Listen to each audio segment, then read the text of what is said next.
के 11 बज रहे थे। कोंकण के घाटों में बारिश रुकने का नाम नहीं ले रही थी। समीर ने अपनी कार के वाइपर की स्पीड बढ़ाई, लेकिन घने कोहरे और बारिश की वजह से विजिबिलिटी लगभग शून्य थी। तभी पिछली सीट से राहुल बड़बड़ाया, यार मैंने कहा था शॉर्टकट नहीं लेते हैं। अब देख, साला जीपीएस भी सिग्नल छोड़ रहा है।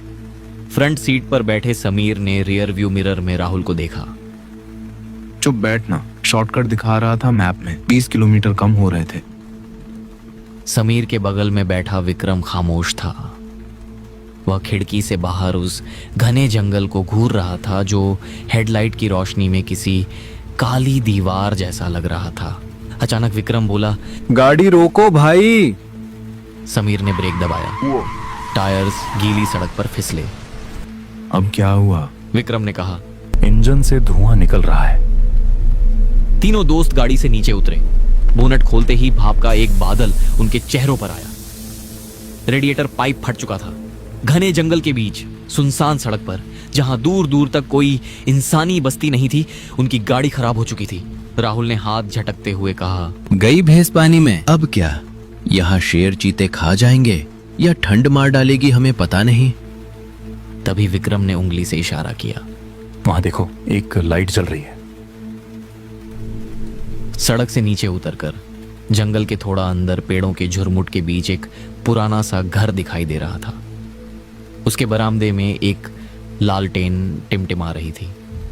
घर पुराना था, मिट्टी और पत्थर का बना, जिस पर खपरेल छत थी। चलो वहां चलते हैं, शायद वहां कोई मदद मिल जाए।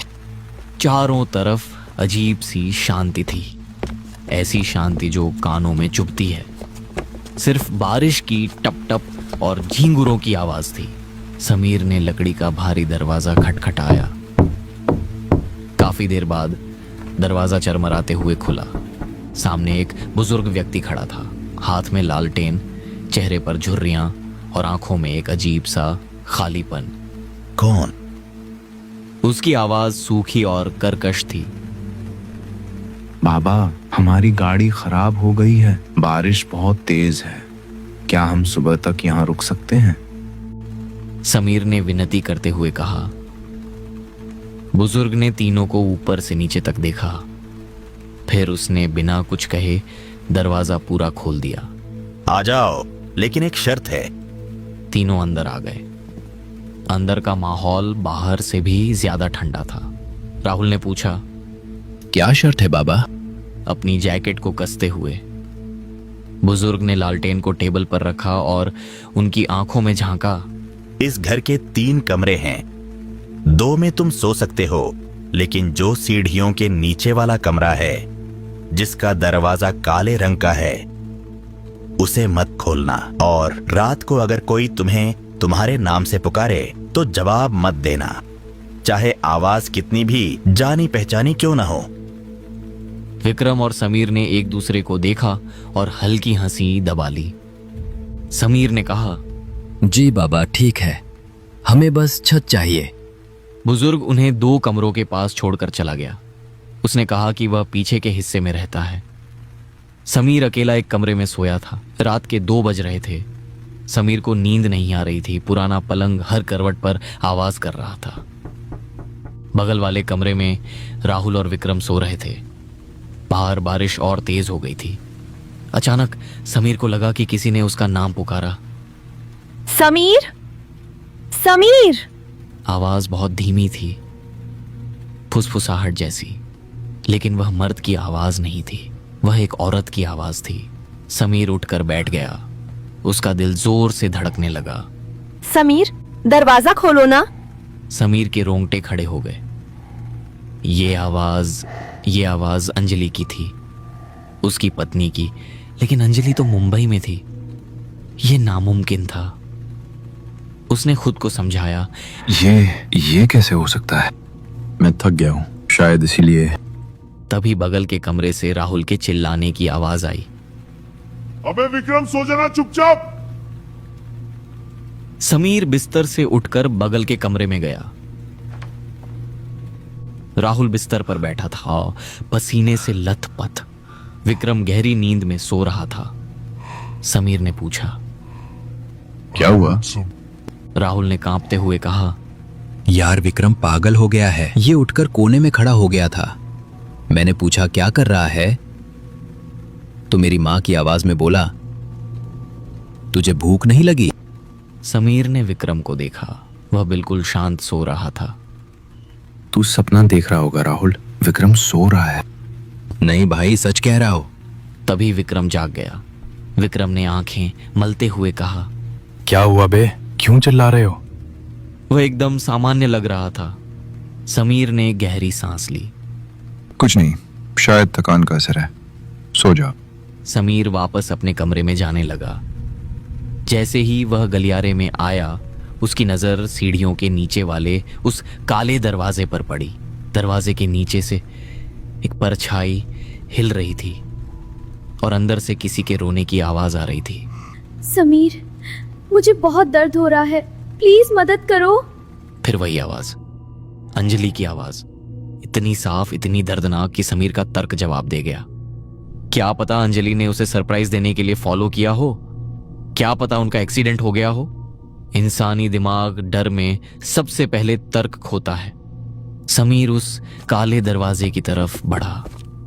उसने कांपती आवाज में पूछा, अंजलि, तुम अंदर हो? अंदर से आवाज आई, हाँ समीर, बूढ़े ने मुझे बंद कर दिया है, खोलो ना। समीर का हाथ दरवाजे की कुंडी पर गया।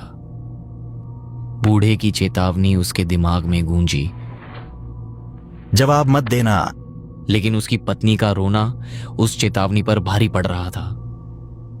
जैसे ही उसने कुंडी खोली, पीछे से एक सख्त हाथ ने उसका कंधा पकड़ लिया। समीर चीखते हुए पीछे मुड़ा। वह बूढ़ा था। बूढ़े की आंखों में अब खालीपन नहीं बल्कि खौफ था। वह तुम्हारी बीवी नहीं है? समीर हकलाया। लेकिन आवाज। बूढ़े ने तुरंत जेब से तावीज निकाला और उस दरवाजे पर लगा दिया। अंदर से अब रोने की नहीं बल्कि एक भयानक राक्षसी हंसी की आवाज आ रही थी और फिर खुरचने की आवाज, जैसे कोई नाखूनों से लकड़ी छील रहा हो। बूढ़ा आदमी चिल्लाया, चलो यहां से और उन दोनों को लेकर हॉल में आ जाओ। तीनों दोस्त हॉल में दुबके बैठे थे। बूढ़े ने चारों तरफ नमक की एक लकीर खींच दी थी और हाथ में एक पुराना तांबे का लोटा ले रखा था। विक्रम ने पूछा, बाबा ये क्या है? ये आवाजें किसकी हैं? बूढ़े ने कहा, यह छलावा है। यह जंगल उसका है। वह तुम्हारे मन की सबसे प्यारी आवाज चुराता है ताकि तुम उसके पास जाओ। तभी हॉल के बंद दरवाजे पर दस्तक हुई।